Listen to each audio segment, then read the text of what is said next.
Overworked and understaffed. Today, nurses protested another round of mandatory overtime shifts. And this comes as hospitals all across the valley still face severe worker shortages and what the Nevada Hospital Association calls a crisis. Fox's Lauren Martinez joining us live outside UMC with the details.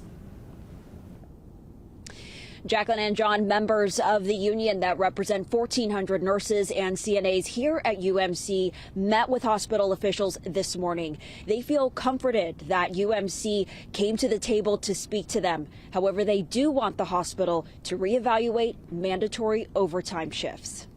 Nurses at University Medical Center gathered outside the hospital Thursday morning holding signs saying, "I'm tired, overworked, and be fair to us." The movement followed a meeting about mandatory overtime shifts that would start March 16th.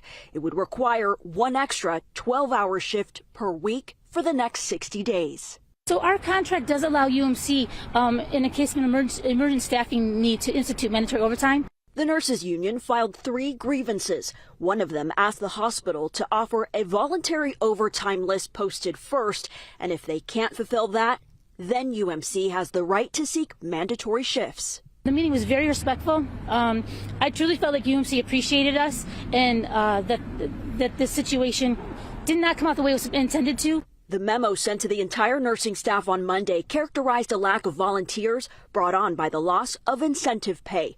UMC released this latest statement in part, quote, "While this decision is a necessary step to ensure appropriate staffing levels, we sincerely regret the overall tone of the internal memo used to communicate this news to our nurses." So you're not allowed to have a per diem employee work for you, and you're not allowed to split a shift with another employee.